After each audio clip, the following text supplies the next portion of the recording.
Thank you.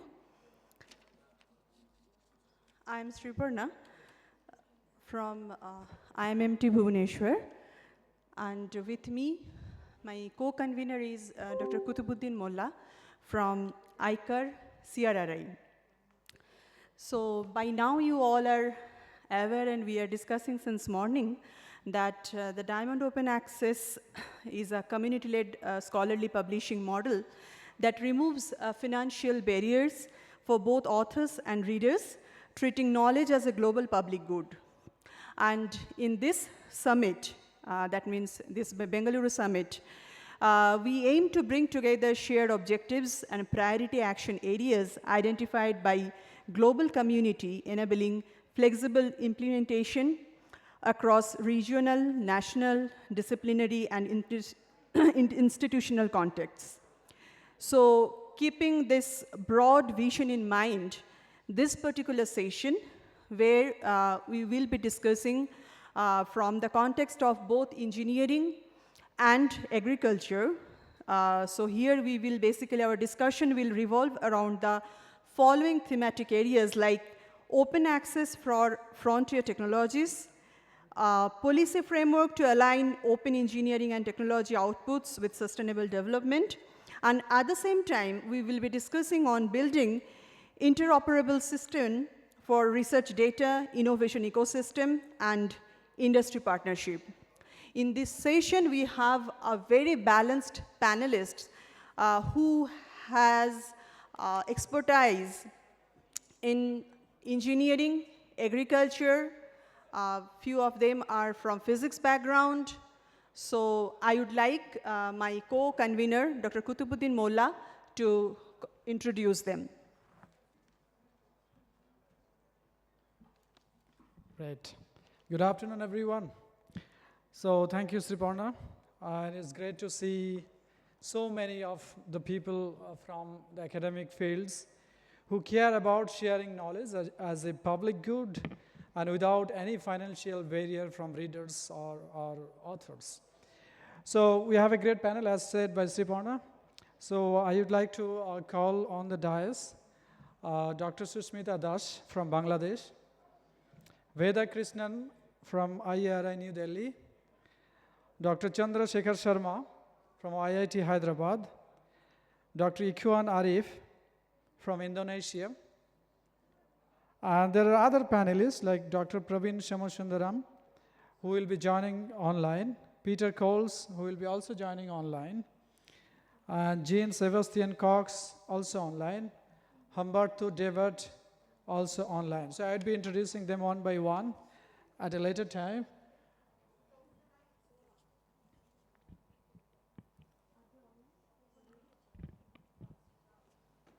So are they already joined, the online participants? Okay, great. Okay, so how we have planned, both of us, Sriparna and the other organizers, that we would go to each of the panelists first to know their perspective within 4 minutes, because we are, already delayed in this session. So on your initial remarks, you would be given 4 minutes of time. And after that, we would go to question and answer later. So first, I would go to Dr. Chandra Shekhar Sharma, who is a professor and head in the Department of Chemical Engineering at the Indian Institute of Technology, Hyderabad. And he researched on carbon-based materials and energy technology. He served as the co-chair of the Global Young Academy from 2024 to 2025.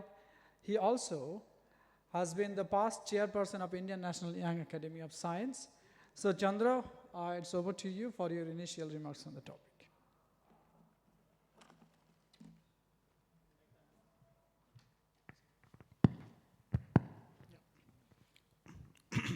Thanks, Sriparna and Kutub, for briefly describing about this particular session, especially, and also in general about the Diamond Open Access.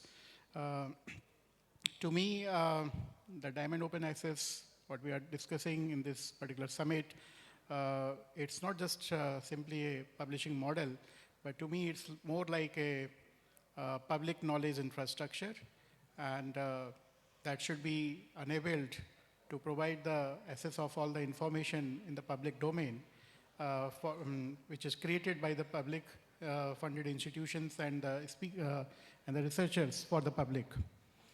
Of course, when we talk about the digital diamond open access, there are certain aspects of it, especially when it comes to the national security issues, and sometimes also some kind of ethical issues.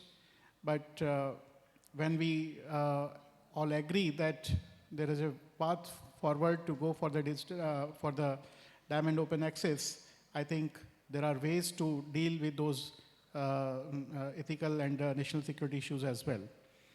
So as a community of scientists and researchers here, I think I really look forward for the diamond open access as a way forward for disseminating the information. And also in terms of, since this particular session is on engineering and agriculture aspects, and I belong to an engineering community, I think I find it as a challenging for the engineering community to find the solution that how we can provide the diamond open access as a fast and seamless system. And to me, it's more like an engineering problem rather than as a societal problem or as an ethical problem. Finally, I would say that I really look forward for the open discussion on this, on various aspects of diamond open access. And through this summit, we hope that we will come out for certain recommendations that can be accepted by the larger scientific community. And we can use this as a tool to disseminate the information publicly for the larger interest. Thank you. Great. Thanks, Chandra, for your initial remarks. As you know, this is a panel who has the background of agri-food system and also energy, technology, and applied science. So what I have thought that it is, because some of the panel are physically here and some of the panel are online. So I would go one physical, one online, okay? So that there is a combination and you don't get bored, okay? So next, I would go to Dr. Praveen Shomosundaram, who is the head of the International Cooperation Division at Department of Science and Technology, Government of India. And his work mainly focuses on fostering joint research, technology development, and academic exchanges between India and global partners. So over to you, Dr. Praveen. Are you there? I don't see. Okay, so maybe we do it for him if he joins later. So I can see Dr. Jean is there. Dr. Jean Sebastian Cox is a professor in theoretical condensed matter physics in the Institute of Theoretical Physics at the University of Amsterdam, Netherlands. And he is a wonderful panelist in this panel because he is also serving as the chairman of SciPost. SciPost is an academic or scientific publication portal which offers a two-way open access journals with top quality peer witnessed referring. So over to you, Jean, for your initial remarks. Okay, thank you very much. It's a great pleasure to participate in this panel. I profusely apologize for not being able to travel over. It would have been a great experience to talk to colleagues live, very enriching.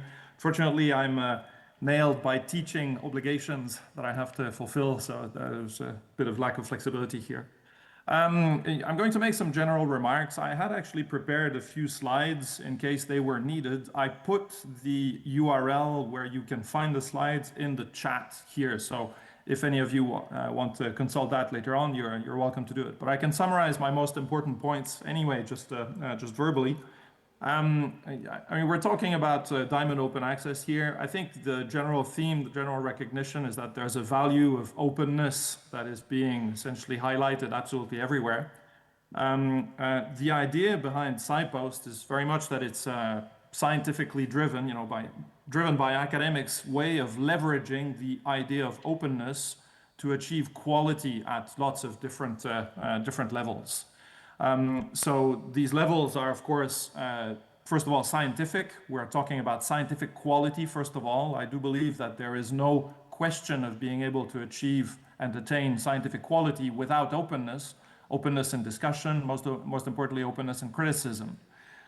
Openness also encourages quality at the editorial level. So then you're talking more about the operational aspects of a publishing system. Openness essentially means scrutiny. It means quality control at lots of different levels. So there is no editorial process which can be successfully implemented without openness if it wishes to achieve quality. And finally, I think another aspect which is too often neglected is that openness also is meant to improve the economics of it, the business side of it. The business models associated to it very often have displayed the kind of degenerescence into, nefarious things due to lack of openness. Openness means transparency. It means essentially putting all your data available for scrutiny. It means essentially institutions that are responsive to the presence or lack of openness, of quality, and whatnot. So I think here there are many, many challenges in there. And speaking from my experience as essentially the founder of SciPost and the one who kind of sacrificed a part of his scientific career trying to put it up there, I think for me, the success on the scientific side and the editorial side is pretty transparent. We're actually quite a big operation when you look at the output. It's kind of funny because we've got more than 3,700 papers published up to now. We're started just a bit before, for example, in comparison, Open Research Europe. It's always my kind of ballpark comparison here. Just in terms of pure number of scientific papers, we are 4 times the size of Open Research Europe. But that's also not counting the fact that the editorial process that we have at SciPost is extremely hard. We have a very, very deep, multi-layered quality evaluation system. So I think this is kind of the way to go because scientists choose to publish with us because they know that they're going to get really valuable feedback from their colleagues and the papers are going to be, very much improved during the editorial process. So that worked really well. The one thing that did not work well and is still a very great problem for us is the question of sustainability, because we have a business model which is explained in my slides. I invite you to go have a look at it later. It's called the PubFrax business model, where if I summarize it in 20 seconds, we run the publishing activities without looking at the finances whatsoever. So we just evaluate papers and we only select things we publish based on quality. Once the papers are out, however, at the end of the year, we know how much the operations have cost us to publish all those papers. We can thus put a ballpark figure of expenditures per paper. But for each paper, we've got authors, and each author is associated to institutions through their affiliations. So we actually compile all this data, and we tell each organization, you were associated with that many papers through that many co-authorships and whatnot. And if it's going to cost us a certain amount per paper, so at the moment we're converging on about 500 euros per paper, full production included, and you split that up between the institutions, then you would actually be able to balance the organization, balance the finances. Our budget is 350,000 euros per year for an output of 600 or 700 papers.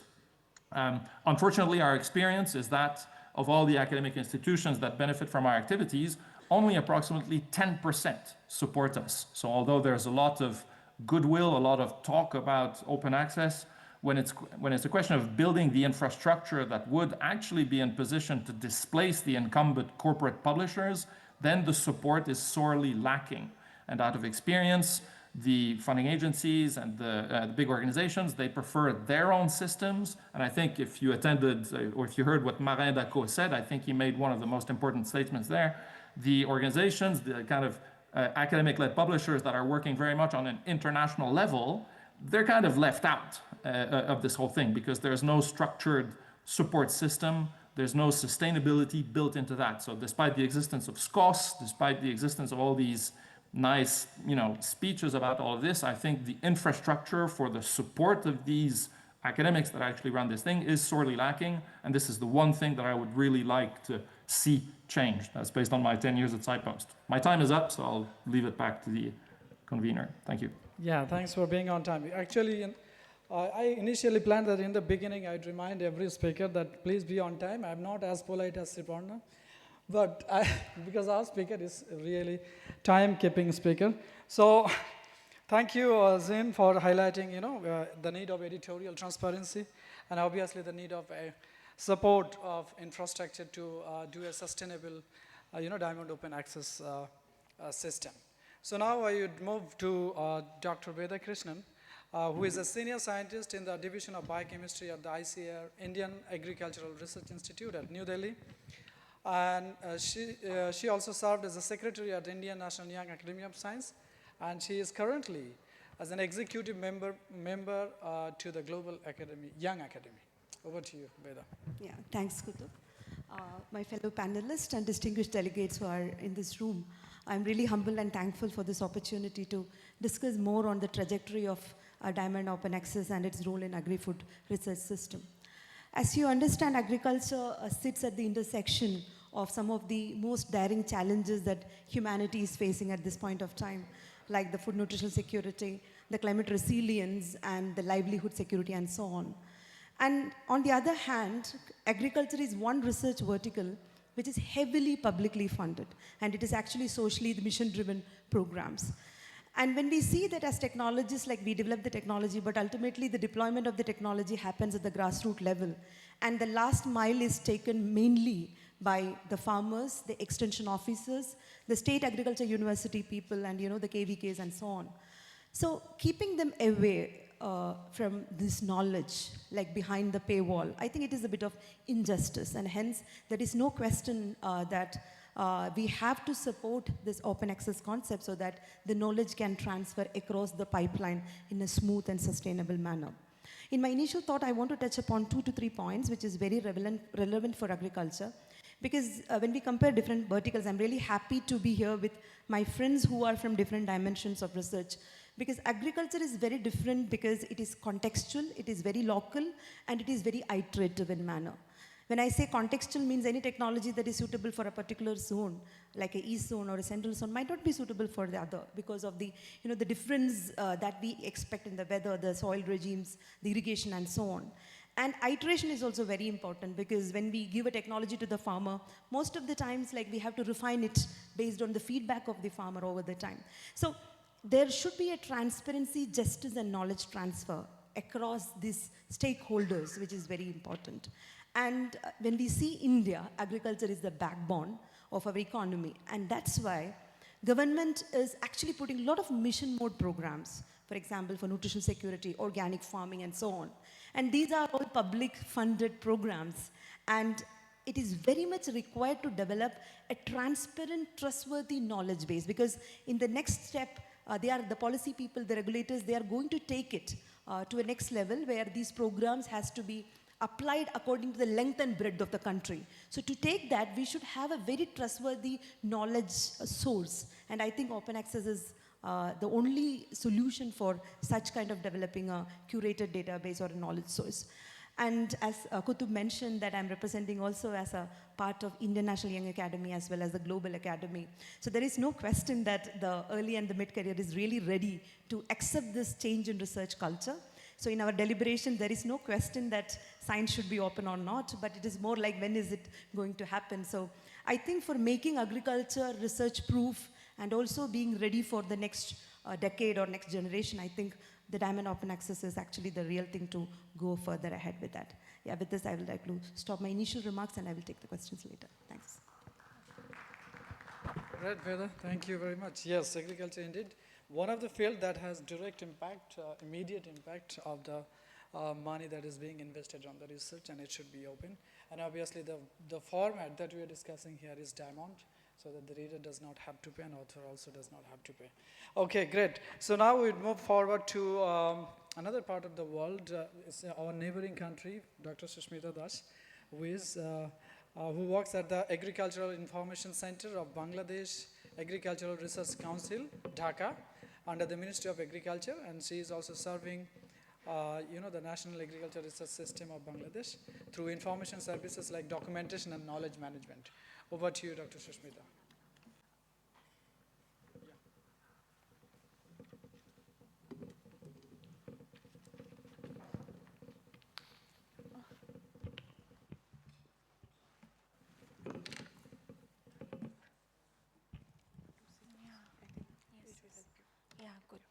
Thank you. Good afternoon. And it is my great honor that I'm presenting Bangladesh Agriculture Research Council in front of these very renowned global open access advocates. And again, good afternoon and greetings from Bangladesh. And this is Shushmita Dash, and I'm doing as Director, Agriculture Information Center, Bangladesh Agriculture Research Council. And my main focus is today's actually what is happening in our country regarding the information management and data access and some issues, challenges, and also some success. So please somebody here to, okay. What is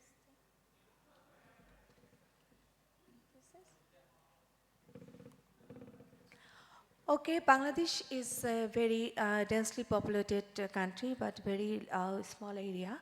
And our strongly economic backbone is agriculture.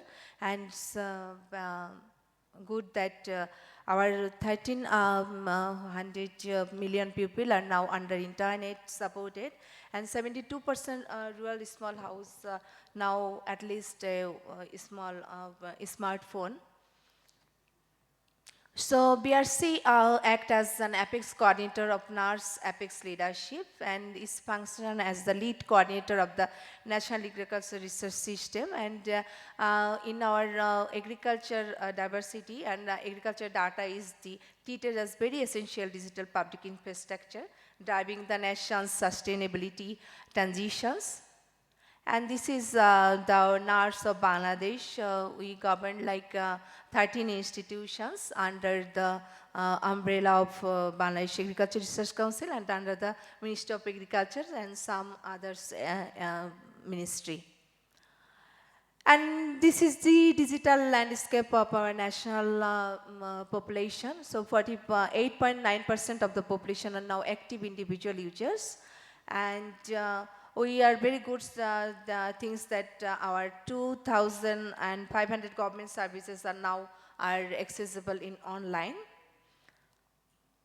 So Bangladesh government is very much now careful about the nutrition and food safety.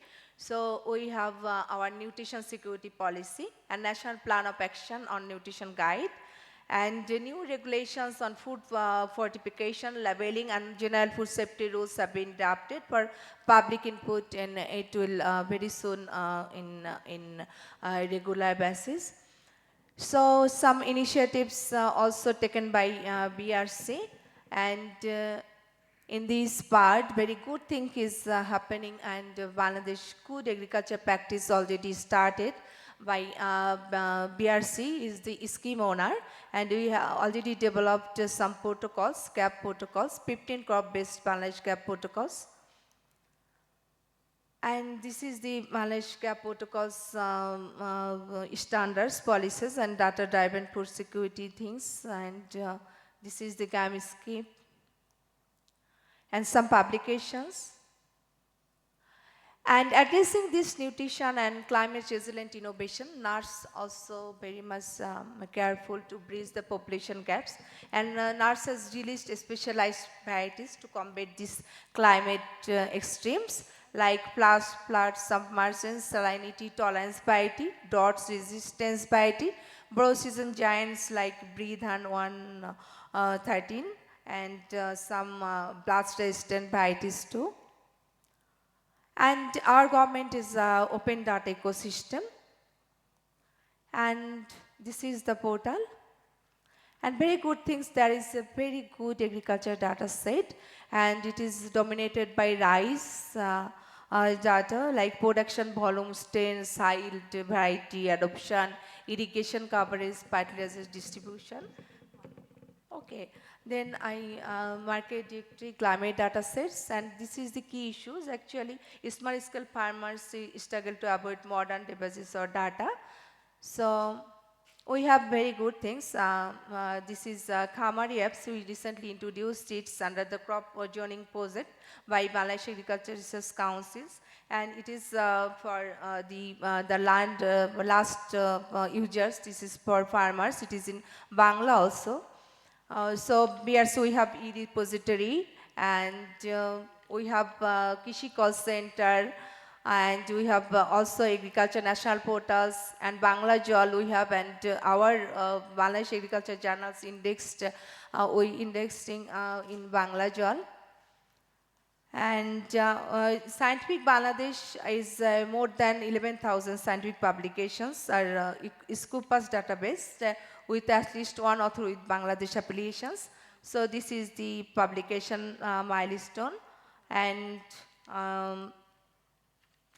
actually, this is my last strategic vision that we need a unified NARS open science ecosystems for global research integration and dynamic data stewardship and national open agriculture portal centralized intelligence. So with this very famous quote, I like to stop here. The first essential component of social justice is adequate food for all for mankind. So food is the moral right of all who are born into this world.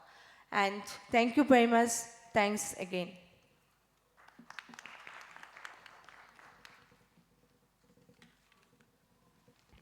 What, special agricultural perspective from Bangladesh, what Bangladesh government is doing for open access. Now it's time to listen to Dr. Ikhwan Arif, who is from Indonesia. He is a lecturer and researcher in manufacturing and information systems at Universitas Andalas. And he is currently in the role of head of the Journal and Seminar Development Center. And also he is a managing editor of DOAJ, and he is overseeing the evaluation and inclusion process of journals to ensure adherence to transparency, ethical publishing, and open access standards. Over to you, sir.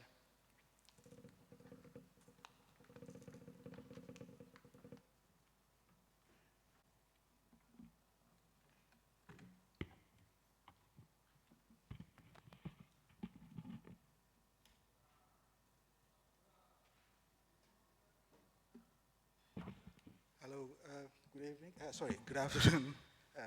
Thank you for having me with this session, this panel. Let me begin my statement that my is presentations ready, please.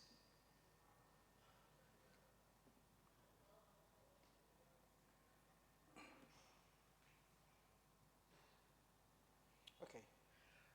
Let me begin the statement that my presentation images are AI generated, to put them in just 2 slides so I can go through it quickly.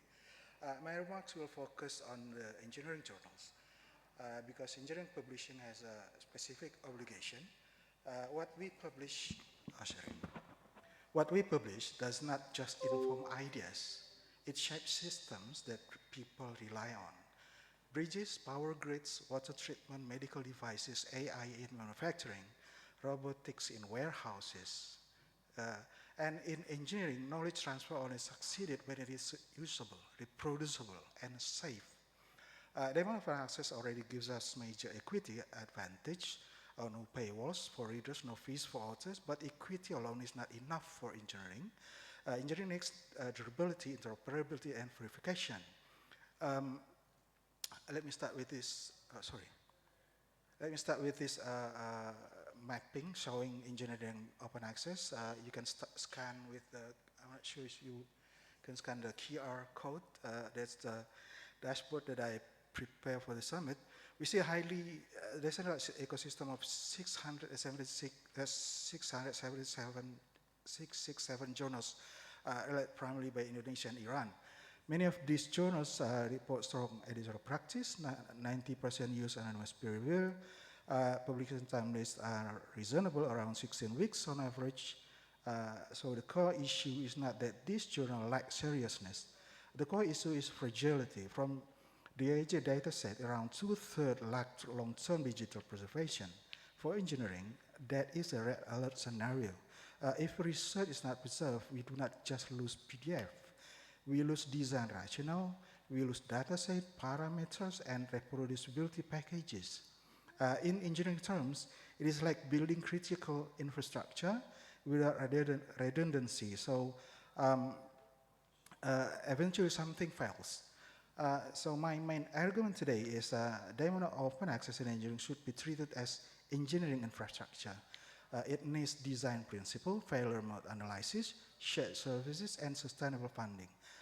This slide is 2 layers of my suggestions for engineering journals, diamond open access journals. The first layer is advancing technical region for the journals, and the second layer is the how to expand the global impact of the diamond open access journals. To summarize my statement is that in diamond open access in engineering, preservation is a baseline with shared services. Engineering native publication formats overlays micro-publications and documentation packages are needed.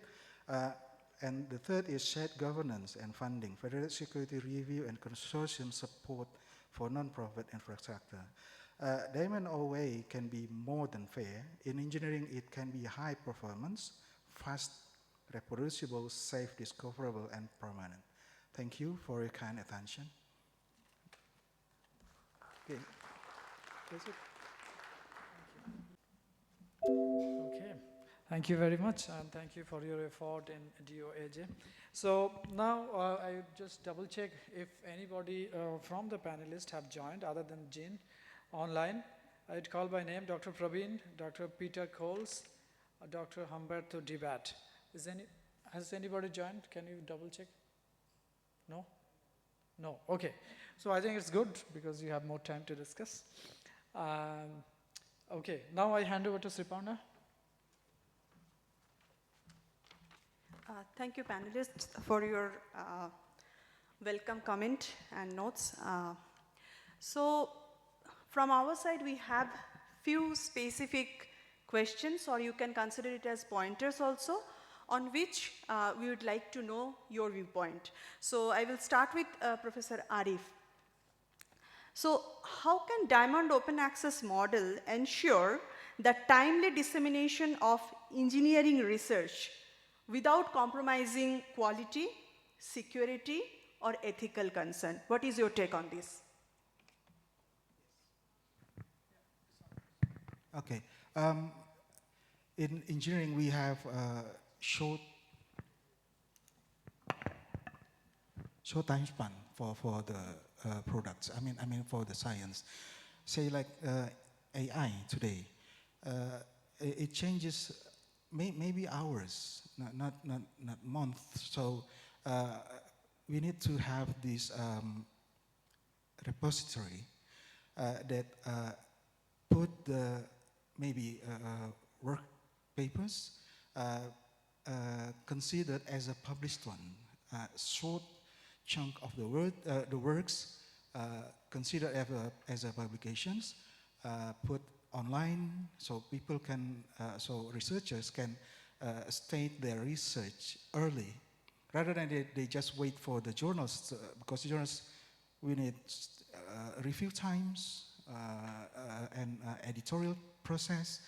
So they just put their work, but they need to be controlled as well, the quality of the work.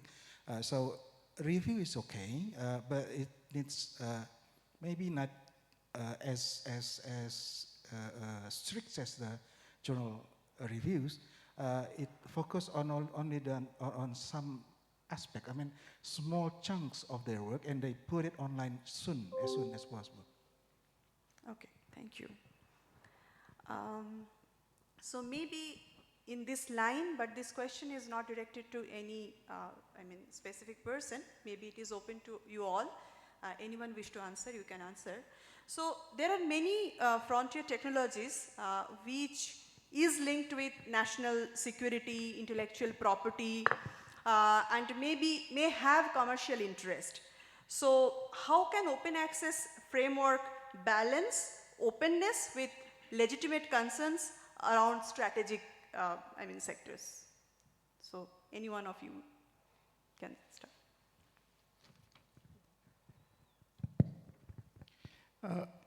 Yeah, I think as I mentioned in my opening remarks that, of course, one side we advocate for the openness, but at the same time, we have genuine issues of national security for many issues in terms of information. So one of the way forward is that we have delayed openness, which means for some period of time we can have some kind of embargo for some of the confidential information. So that is one way. And we should respect the sovereignty of an individual country as far as that particular information is concerned. So, I mean, in the name of open access, we can't just, and especially in the era of digitalization, digital world, where confidentiality is really a challenge.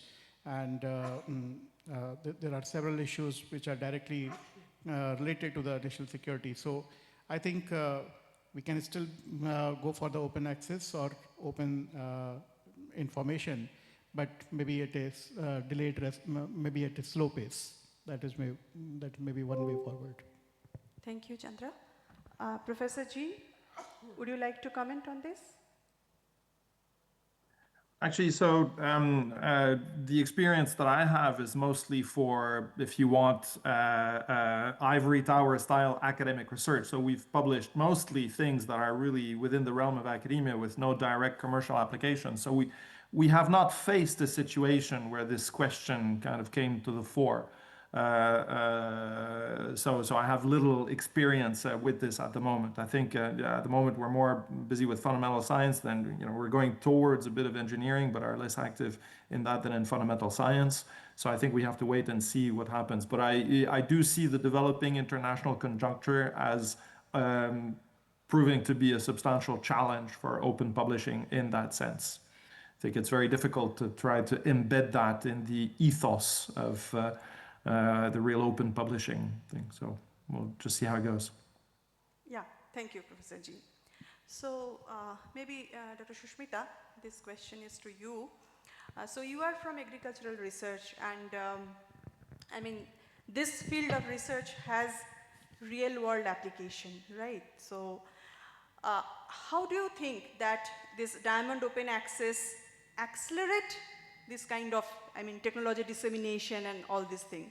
And probably you would like to know that if Bangladesh has taken any such initiative or something like that. Please shed light on that. Yes. Thank you. Very vital questions. And why diamond model for our agriculture scientists?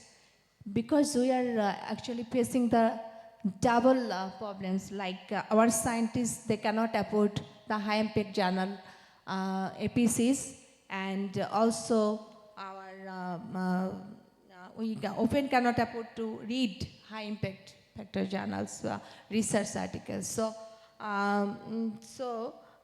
we think only diamond open access is model is the aligned with our national interest and national agriculture research system. So we have our journals. This is Bangladesh Journal of Agriculture, which is fully diamond open access. And in the lunch, during our lunch, we also discussed these issues, only this. Our problem is now scientists are looking after and looking hunger that they need a very good impact factor, so-called impact factor journal paper. So they are not want to or agree that they have only very cheap. They think it is cheap, that open access journal. Some scientists think so. But we are trying to put this dimension that now this awareness, like this global summit and many things. Even I initiated all this open access advocacy, open science advocacy from our openness policy. Like we initiated Asia Open Access conference too in my office in 2019. But still we need a national agriculture research open science ecosystem that maybe address these issues. Scientists should come forward to make their scientific research result in a open access journal. Yeah, thank you. So Now this question goes to Veda. As Shushmita mentioned, that impact factor could be an issue where actually many faculties or scientists are a bit skeptic to publish in such kind of diamond open access journals. In my opinion, probably it is related with the research assessment system, because at least in our country, the research assessment system, what we follow, that doesn't acknowledge this kind of publication in this kind of journals, right? So you are in INEAS, you are also in GYA. What do you think that how youth can act as, say, leaders, or maybe they can, preach to, or maybe they can encourage, right, their colleagues to publish in Diamond Open Access journals? It will be better if you highlight from the context of Global South. Yeah. Thanks, Sripanna. It's a very, very important point to need to discuss, because the main vantage point that we see in any young academy like INEAS or GYA is the youth, the age bracket, right? The early mid-career professional. As you rightly mentioned, that we also in the dilemma, because we are a very ambitious group of people, and for getting into climbing the ladder of career with the traditional system of those yardsticks of H impacts and citation index and so on. So I think the need is a change in the culture, the research culture. And it's very easy to change the youth, because in that there is no much top-down approach. It is more like a horizontal approach, right? So the knowledge transfer is more easy. Like when I see like a senior academy compared to that, young academies, knowledge transfer is a bit more easier. And I think that kind of a research culture change, if happens, it is very important. And another important aspect is, like, through these academies, we are trying to also increase the open literacy programs, right? Many people discuss about open access, but at the time, they don't know how to practice it. Even if, like, when we discuss with the PhDs and postdocs, they don't still have much idea about, like, how the preprint or the journals differ, and, like, why an author should retain the copyright and not give to the publisher. So there are certain dimensions that we have to discuss, and as young academies, that is the right platform to discuss this aspect. As you mentioned about impact factor, I want to just mention that GYA has a transdisciplinary program. It's a grant where we are now moving towards a program called Global Talent Index. So this is an initiative where we are trying to move a bit more ahead than the traditional yardsticks of citations and impact factor. Here we are also seeing that how we can add on more social impactness. For example, if agriculture, like how many of your technologies like farmers adopted? How much has technology moved into, the startup, or how many have been taken by a policy perspective? So these are the dimensions that you can add. I think that will inspire the youth, to do something that is very committed and socially driven things. I think that might be a bit slow, but I think over the time, I think such conscious decisions, and we all are part of it. So we have to contribute, we have to have some conscious decision to publish our papers in this open access journals, to be part of the leadership, so that, we can be the reviewer pool, or we can be the leadership like editorial board, so that we can have this momentum keep on going, so that at least we can envision in the next decade, really the knowledge transfer is smooth, easy, without any paywall. Yeah, that's my point. Yeah, thank you. So now, Chandra, I'd like to, so you are from Indian Institute of Technology, and I believe that your institution, or probably you also have industry connection.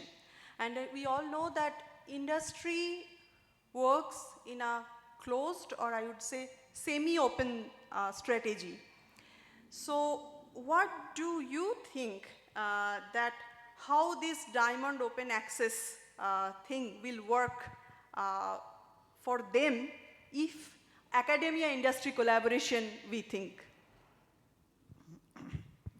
Yeah, I think when we talk about the open access, especially the Diamond Open Access, where the sustainability is an issue in terms of who will fund the research, the role of industry is very crucial in ensuring that open access and the sustainability of open access. So especially when we are engaged in the research which is having direct implication in the industry, the one way is that industry should come forward as a kind of major funding and major partner, even in terms of sharing the cost for the publications. So that is one way. See, I think what is important even from the industry point of view is that if we really want to translate our research, we really need a paradigm shift in our approach. How do we conduct the research? And it's not really fair that we take all the funding from the government sources and then look forward for the translation research, which is beneficial to the industry. So if industry really wants some translational research from the academia, especially from the global south I can mention, they really need to come forward and put a lot of money in the funding in the research. And when this money is going into the research from the industry, there is a fair chance that we create this open information, open knowledge, from where it can be, there are much better chances that can be translated in the higher TRL levels. Because if it is a very closed door thing, the probability of converting that knowledge into the translational aspect, into the final product is something which is really very minimal. So if we really want to promote the technology development, or if we want to promote the indigenization of our technologies, I think industry needs to be little open-minded, and in terms of funding, they should also come forward for the funding and also support the open access. That's what my view on that. Thank you. Arif, would you like to add something more?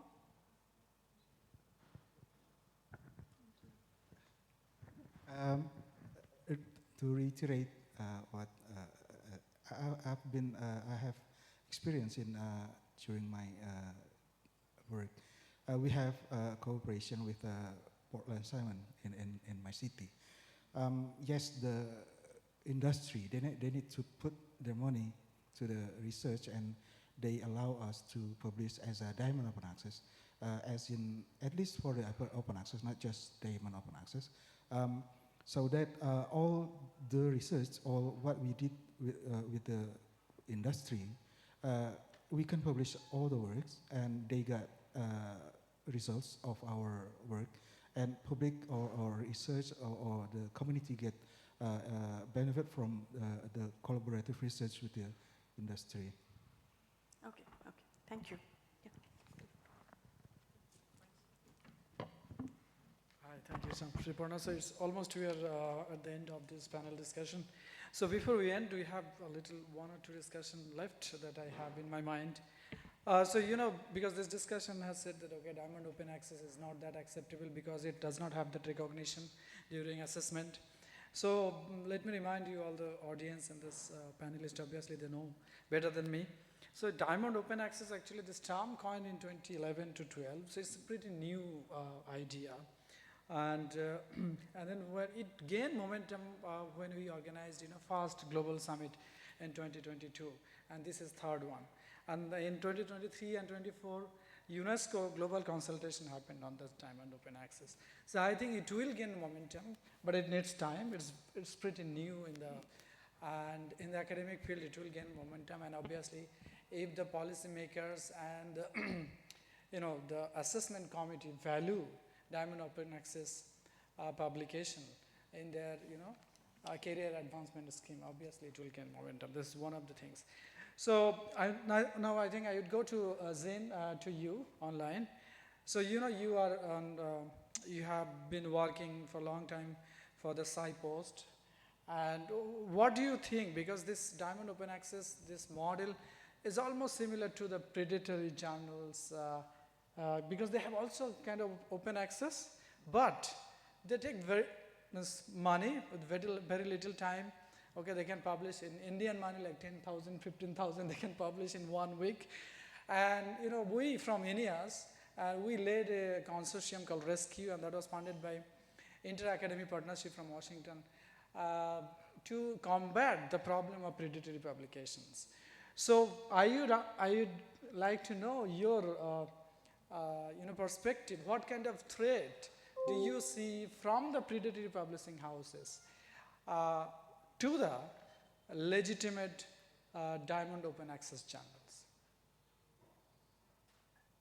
So your question is, how do the predatory publishers threaten the diamond Yes. concept? Yes. So I think in an indirect way. I think it's got to do with money flows, essentially. The problem is that in the current status of money flows everywhere, be that at funder level or at university library levels, all the channels are open with very few limitations to the payment of these APCs. And I think that's the fundamental mistake. So for example, if I had time to detail SciPost's business model itself, one of the things which we are very, very strongly against is the very notion of APCs, because we view APCs as one of the mechanisms whereby, for example, research funds for researchers are being dilapidated to pay for things which historically were, infrastructural, subscription costs and whatnot. So I think there's an extreme inequality, unevenness in the financial competition between predatory publishers and Diamond. So I think the first thing to address is that financial thing. But then this financial problem compounds itself into an editorial problem, because of course the predatory publishers, being so successful at harvesting APCs without many hindrances, they are able to invest very heavily into publicization, into penetration, into community involvement. Whereas Diamond publishers, if they're kind of true to spirit Diamond, they have to do that, essentially, like we say in French, based on love and fresh water, but no concrete means. So that's very, very difficult. So I do view the question of predatory publishing as having been fostered, encouraged, mushrooms by the new financial models that were pursued. And here I'm really blaming APCs for many, many of the ills. And I do think that Diamond, unfortunately, is kind of committing almost harakiri by saying that, yeah, we will not tap into that new financial system, but we will hope for goodwill support from academic institutions. But then if the goodwill support from academic institutions is not forthcoming, then Diamond doesn't have a rosy future at all. And the way I see things going now, if I extrapolate from the last few years, I think it's really not going well. Yeah, thank you for highlighting this real problem that you're feeling as a field player. You're a field player of Diamond Open Access. So I think this let us conclude this session, and I think this support from the academic field and all of you here is needed to bring forward this momentum. And the three words is crucial to go ahead with speed. That is awareness, awareness, and awareness. Many people do not know. Okay. And obviously, wherever you have power to convince any policymaker to support for infrastructure, that is the most needed thing in order to do a sustainable Diamond Open Access. So I conclude here this panel, and thank you very much for your patience hearing. And all the panelists, it's a wonderful contribution. Thank you very much for coming physically, and Zin for joining us online and adding a great value to this panel. Thank you very much. And my co-conveners, Riparna. Okay, one question, okay? Should I? Okay, one question.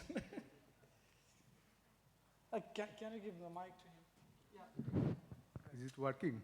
Yes. So, nice presentation of all panelists. So my question is related to support system in Diamond Open Access. Recently, there was one call from ICSSR, Indian Council of Social Science Research, and they are supporting scholarly journals, but not Diamond Open Access is mentioned there. They are asking for the subscription-based publishers who are having minimum 200 subscription, and they are going to support those journals. So is there any other funding model available nationally or internationally which can support Diamond Open Access journals? Thank you, sir. Okay, I think this is good to Zin. Would you would you like to answer this question? Did you hear the question? So it's about business models, essentially, which business models can be used to support Diamond. Yes, yes. So actually, I invite you to look at the construction that we have at SciPost, which we summarize in the, well, actually, if you look at the slides which I linked, then I do view this as essentially a completely internationally equitable way of supporting a system like Diamond. Indeed, it is essentially based on a very simple logic of linking publishing activities, so realized publishing activities, with institutional support. And that can be balanced, internationally with whatever economic adjustments that you want to do. The thing about such a system is that it is structurally, in my estimates, about a factor of 5 cheaper than current systems, and it would enable essentially uncompromisingly high quality level publishing to be supported for a fraction of the current costs in there. So I do believe that there is such an alternative. I call it this PubFrax system. But if you look at my slides, you will find links to detailed description of this idea. And I could make comments about other business models. So, for example, APCs, you already hear what I think of that. For example, subscribe to open is another system in there. Unfortunately, I'm a bit uncomfortable with this one because I view it as putting scientific authors as hostages to financial decisions, and I don't think this is right. So I do see the advantage of subscribe to open in that it fits with existing money flows based on the old subscriptions. That's its administrative advantage. But as a scientist, as somebody who writes papers, and as people who write papers, that's not enough to justify it. It's not, let not admin make the decision on this. Let's just use science to base the decision on this. So please have a look at our PubFrax business model. Actually, it's in those slides if you navigate a bit, but maybe you can just do this offline, or I can send you an explicit link about what it is. Let me just send you a very explicit link where you will find it. Thank you. Thank you very much. I think this link should be shared with all the participant organizers. Please keep in mind. So let me conclude this session, and thank you very much, Siparna, for giving a great I talk. just have one, not question, but maybe it's just for Jean to know if you know about the Open Journal Collective. Actually, I forgot to mention it. I was just about to mention it, but I didn't take the time. So this is a brand new construction, which is essentially starting at the very moment, which is also an extremely good collective construction. I think things like that are the future. It might work for you as well. I mean, for your model, like you can always go to Open Journals Collective for SciPost to raise the funding. Actually, so we'll see whether we can embed ourselves in there. For us, it's always a bit difficult because so the level of detail that we give to the reporting of papers, authorships to institutions, it even goes much beyond what the Open Journals Collective does.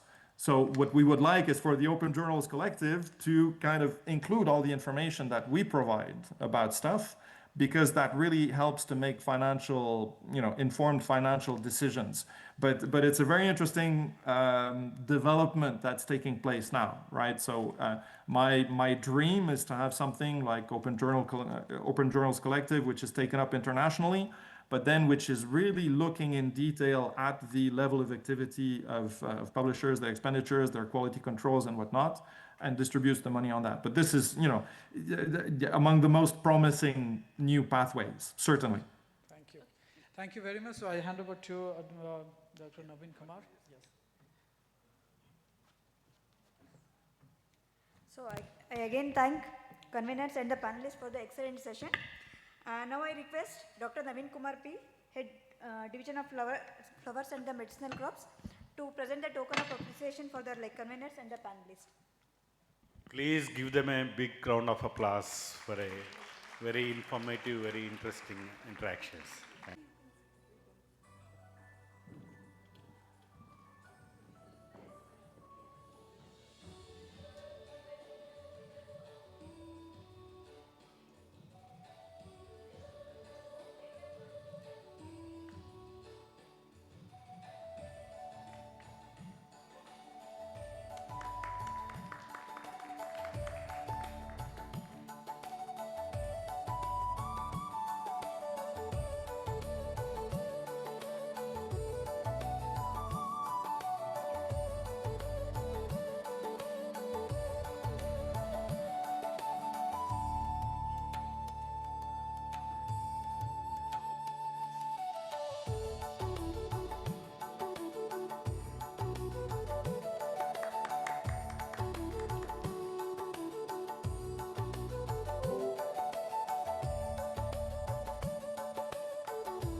back at 6 p.m. for the culturals.